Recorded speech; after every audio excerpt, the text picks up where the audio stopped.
istilah yang digunakan adalah Rom ataupun Romawi dalam bahasa Melayu kita. Dalam surah Al-Quran pun ada satu suratul Rum. Tapi kalau nak mudah faham dalam zaman kita sekarang ini, kita kata Eropah lah. Sebab dia waris kepada Eropah. Dia berlaku dalam tahun 627 Masihi. Dalam tahun 627 Masihi itu, kalau kita ingat, selepas perjanjian Hudaibiyah, tahun yang agak aman, jadi Nabi banyak mengutus perutusan menyeru kepada Islam kepada banyak raja-raja di peringkat dunia. Dan salah satu daripada perutusan itu adalah kepada Raja Eropah ataupun Raja Rom pada waktu itu, yang dipanggil sebagai Heraklius ataupun Kaisar Heraklius. Yang menarik, bila Kaisar Heraklius dapat surat itu, dia cuba mengkaji ataupun menyelidik lebih lanjut lagi untuk mencari seseorang yang dapat memberi gambaran tentang tentang orang yang mengutuskan surat itu, iaitu Nabi Muhammad SAW. Jadi pada waktu itu Kaisar Heraklius berada di Syria, berada di Palestin ataupun Baitul Maqdis.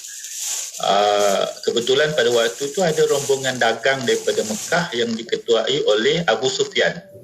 Dia sedang berada di Gaza pada waktu itu. Abu Sufyan ni yang menarik, pada waktu itu sedang berperang lah, kita kata sedang berperang dengan Nabi di Madinah. Abu Sufyan menjadi pemimpin Quraisy di Mekah, dan dia sedang berlawan dengan Nabi yang markasnya di Madinah. Jadi Abu Sufyan ni dia memang 4 tahun lah lebih senior ataupun lebih tua daripada Nabi. Abu Sufyan seorang pembesar Quraisy. Kemudian selepas penaklukan Mekah, beliau menjadi sahabat kepada Nabi. Beliau juga bapa kepada Saidina Muawiyah, iaitu ketua Khilafah Umayyah kemudiannya. Kemudiannya beliau menjadi seorang pejuang yang hebat, hilang sebelah matanya waktu perang di Taif dan sebelah lagi waktu perang Yarmouk. Tapi balik kepada dialog ataupun perbincangan antara Maharaja Eropah Kaisar Heraklius tadi dengan Abu Sufyan. Sebenarnya hadis itu agak panjang, Mona dan Syafiq. Dalam Sahih Bukhari pun ada. Di mana Maharaja Eropah itu dia bertanyakan sekitar 11 soalan kepada Abu Sufyan. Of course dia tanya dalam bahasa dia. Di istana itu ada penterjemah, diterjemahkan kepada Abu Sufyan, dijawab oleh Abu Sufyan dan diterjemahkan kembali. Ini hadis yang diriwayatkan di mana Abu Sufyan bercerita kepada Ibnu Abbas kemudiannya apa yang berlaku. Ada sekitar 11 soalan, tapi mungkin kita pilih beberapa soalan sahajalah pada petang ini.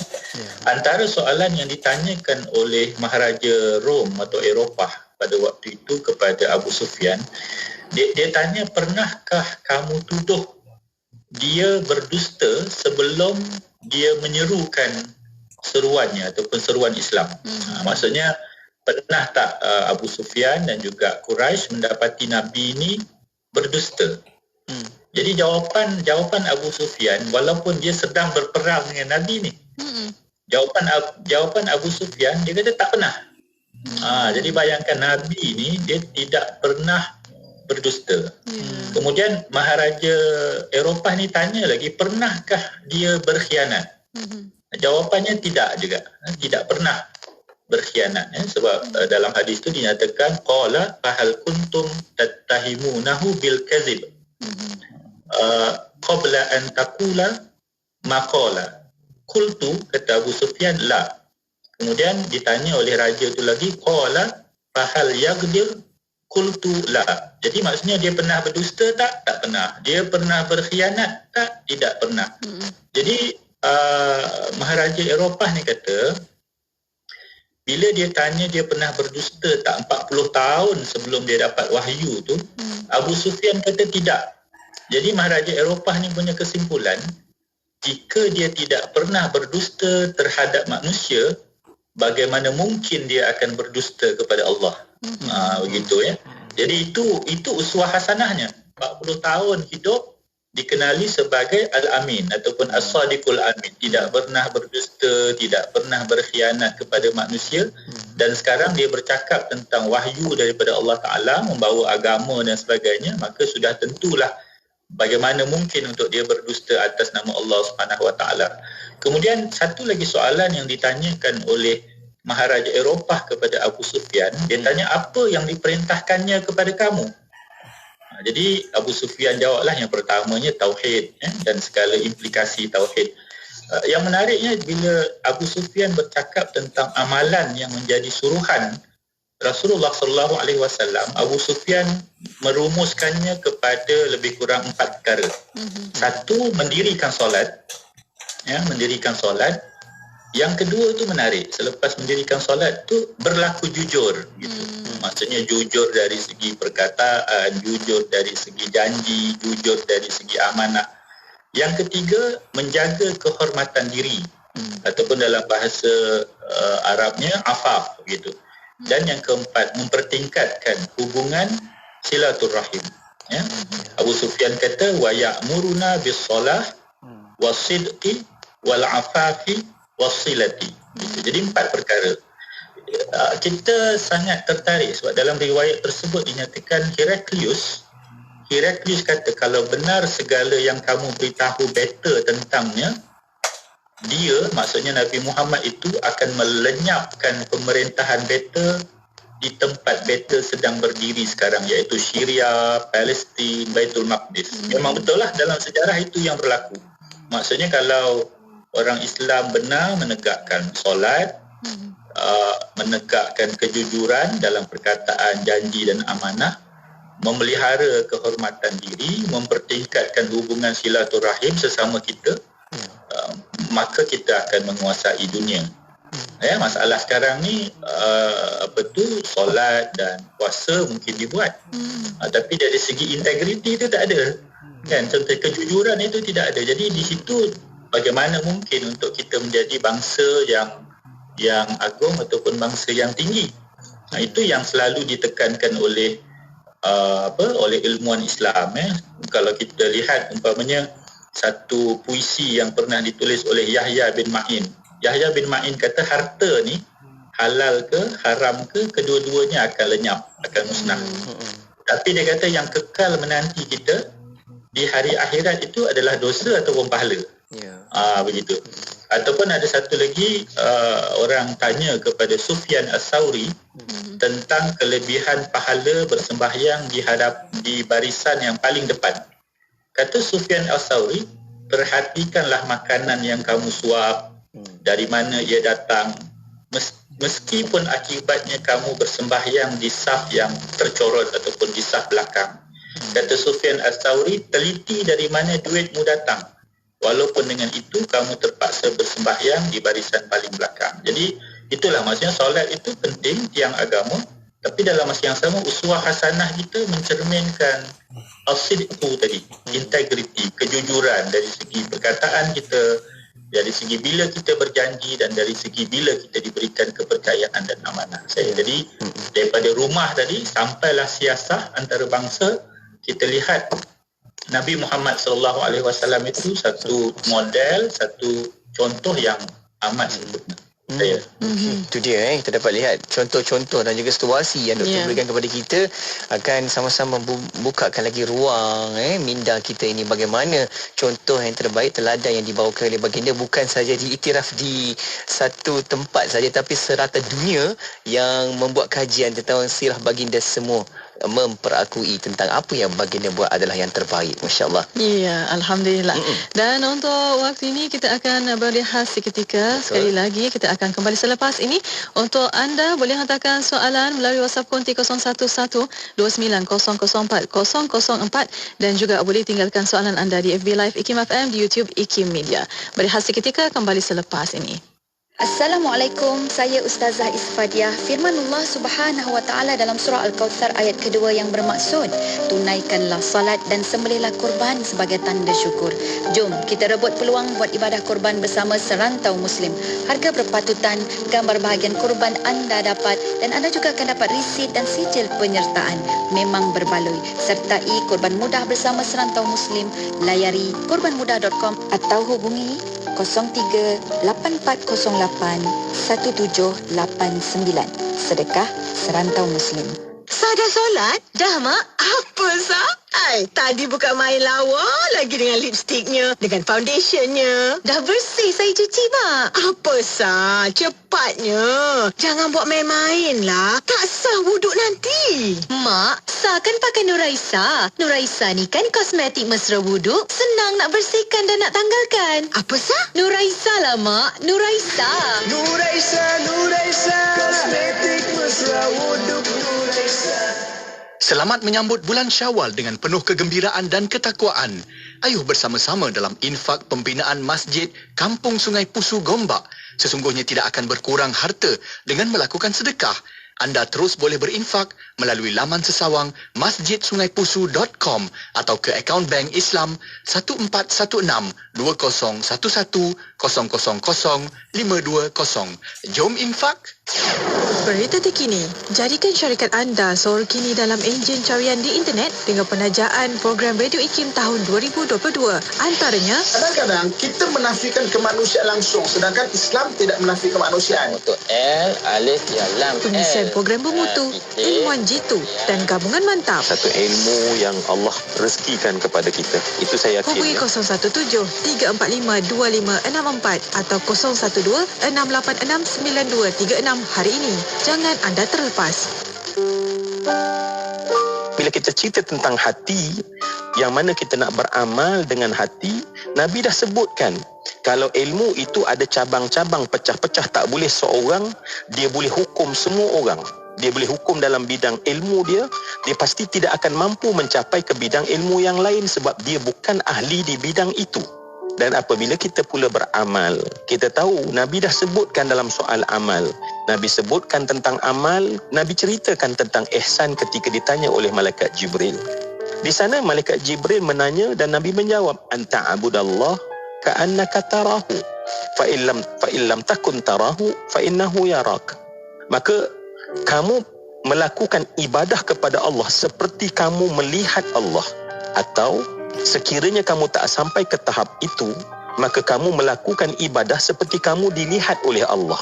Maka dalam konteks amal hati, kita mendapati dah ada dua kelompok yang Nabi gambarkan. Ada kelompok yang dia itu melakukan ibadah seperti melihat Allah, dan orang yang dia melakukan ibadah seperti dia dilihat oleh Allah. Kota Baru 89.8.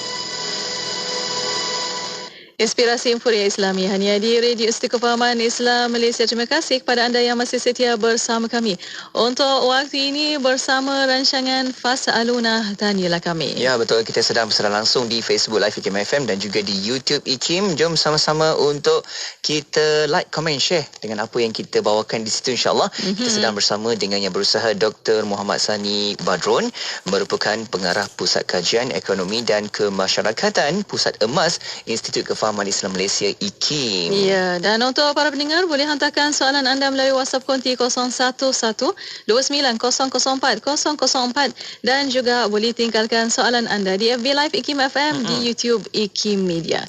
Seperti ada soalan pada waktu ini, Doktor, yang bertanya, adakah semua sunnah Rasulullah perlu kita ikuti?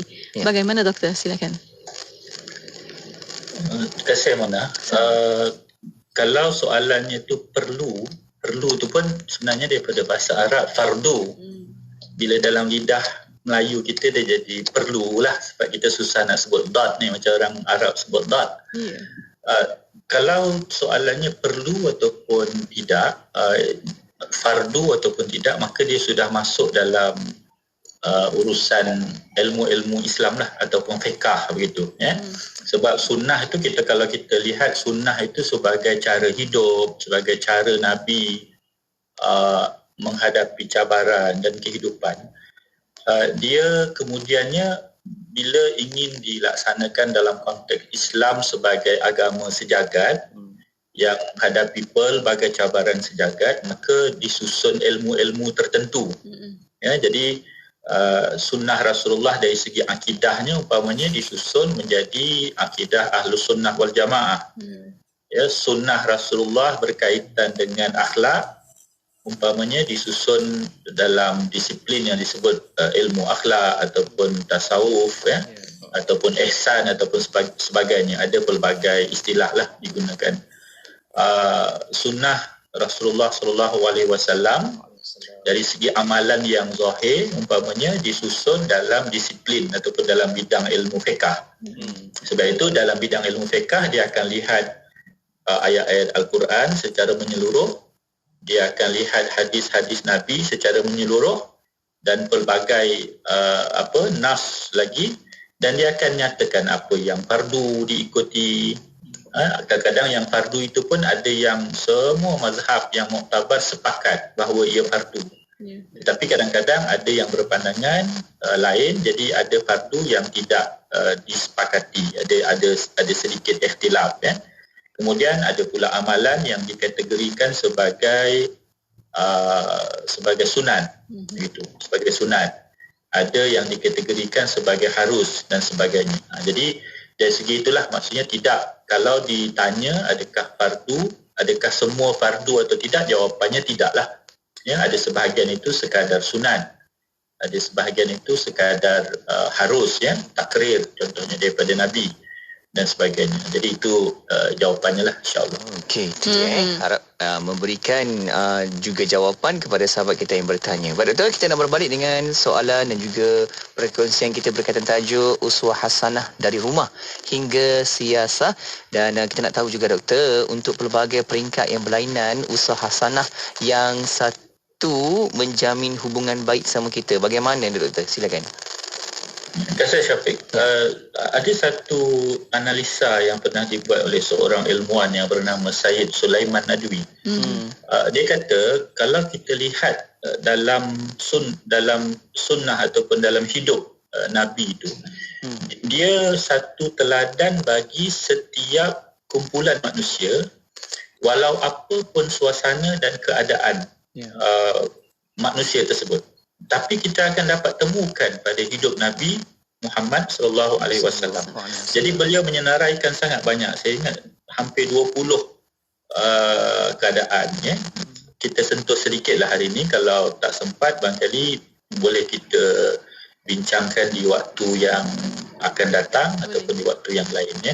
Contohnya dia kata bagi orang yang kaya, bagi orang yang berada, dia ada contoh Nabi itu sebagai pedagang Mekah yang berjaya dan juga pemilik khazanah negara. Sebab kalau kita lihat di hujung kehidupan Nabi itu, Nabi seorang pemerintah yang kita boleh kata kaya, sebab ada banyak khazanah daripada negara Bahrain, khazanah daripada Oman dan sebagainya dihantar ke Madinah. Yang kedua, kalau seorang tu miskin, tadi orang kaya. Yang ni bagi orang yang miskin, dia ada contoh Nabi sewaktu diboikot di Syaib Abu Talib, dan juga zaman awal berhijrah ke Madinah tu sangat miskin, kan. Bagi yang ketiga, bagi orang yang jadi pemerintah, dia boleh mencontohi tindakan-tindakan Nabi sewaktu memerintah Semenanjung Arab. Sebab Nabi di akhir pemerintahan itu berjaya memerintah hampir keseluruhan Semenanjung Arab. Bagi yang keempat, bagi yang dianiaya, dia boleh mencontohi Nabi waktu Nabi itu didera dan diseksa oleh kafir Quraisy Mekah. Yang kelima, bagi yang berjaya menakluk, ya, berjaya dalam perang, dia boleh melihat Nabi sebagai seorang yang berjaya, sebagai seorang penakluk dalam peperangan Badar, sebagai seorang yang berjaya menakluk dalam peperangan Hunain. Yang keenam, bagi orang yang gagal dan kalah, dia boleh lihat waktu Nabi kalah dalam peperangan Uhud sebagai contoh. Ya. Yang ketujuh, bagi seorang guru ataupun pensyarah, dia boleh ambil pelajaran dari Nabi sebagai guru kepada contohnya Ashabus Suffah, Ashabus Suffah ni adalah para sahabat Nabi, lebih kurang 70 orang yang dia kehidupan itu semata-mata untuk belajar. Walaupun dia adalah kerja sedikit untuk menyara hidup, tetapi secara umumnya mereka ini takhasus ataupun mengkhusus dalam belajar. Lebih kurang 70 orang, dan pensyarah dia itu Nabi. Guru dia itu Nabi, dan seorang guru, seorang pensyarah, dia boleh ambil pelajaran daripada sunnah ataupun dari kehidupan Nabi sebagai sebagai guru ataupun pensyarah kepada Ashabus Suffah. Yang ke-8, bagi seorang murid, dia boleh lihat Nabi sewaktu menjadi murid di hadapan malaikat Jibril. Kan ada banyak hadis-hadis bagaimana Nabi menjadi murid kepada malaikat Jibril. Kemudian yang ke-9, bagi seorang penceramah, dia boleh mencontohi Nabi sebagai khatib, sebagai penceramah di Masjidin Nabawi di Madinah. Bagi seorang pendakwah yang ke-10, dia boleh perhatikan bagaimana Nabi waktu Nabi dalam keadaan daif menerangkan risalah kerasulannya kepada musyrikin Mekah. Yang ke-11, bagi seorang tentera yang berjaya menakluk musuh, dia boleh memerhatikan bagaimana Nabi menjadi penakluk kepada kota Mekah sewaktu Fathu Mekah. Itu waktu di mana surah Iza Ja'a Nasrullahi wal Fath diturunkan. Ya?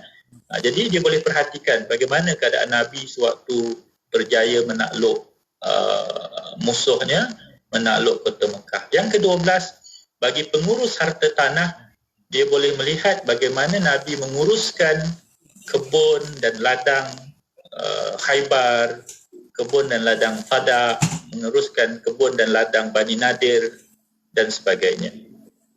Saya ingat masa pun agak cemburu kepada kita. Saya cuba dua lagi. Silakan. Bagi seorang anak yatim, dia boleh mencontohi Nabi yang kematian bapanya, yang kematian ibunya, yang kemudian diasuh oleh Halimatus Sa'diyah. Yang terakhir dalam kesempatan kita hari ini, kalau dia seorang remaja, dia boleh lihat akhlak Nabi sewaktu remaja menjadi penggembala, membantu Abu Talib di Mekah dan sebagainya lah. Ada lebih kurang 20 disenaraikan. Kita hari ini sentuh cepat je sebab saya lihat Syafiq pun macam nak suruh saya cepat je. Jadi kita sentuh cepat secara lebih kurang 14 tadi. Tapi maksudnya ideanya, semangatnya adalah betapa komprehensif ataupun betapa menyeluruhnya Nabi itu sebagai contoh dalam kehidupan kita, sampai setiap orang ada bahagian yang boleh dia contohi Nabi kalau kita lihat sirah ataupun kehidupan Nabi itu secara menyeluruh. InsyaAllah.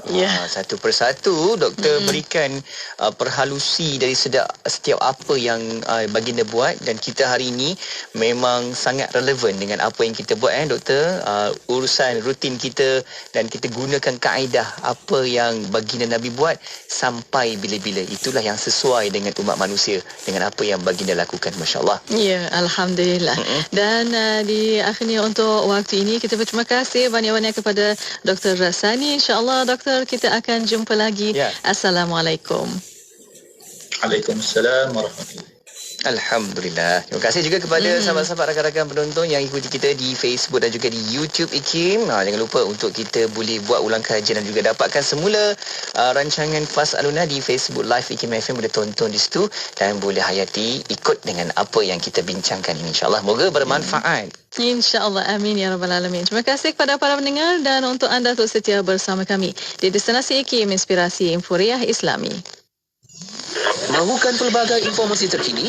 Teruskan bersama kami di IKIM, Inspirasi Infuriah Islami.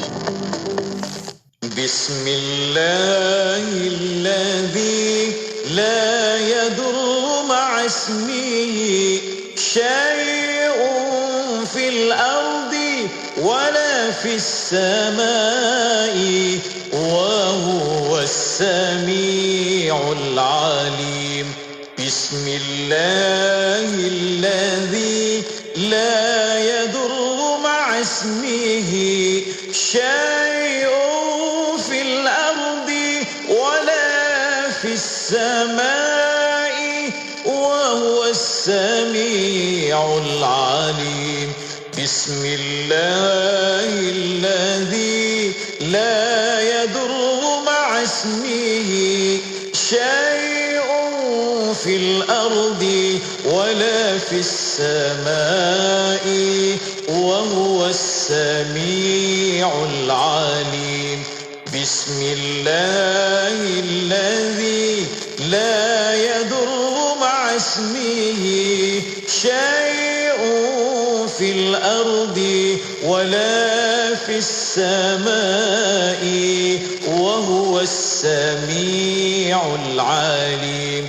بسم الله الذي لا يضر مع اسمه شيء في الأرض ولا في السماء وهو السميع العليم بسم الله Inspirasi, Inforia, Islam, semuanya di IKIM.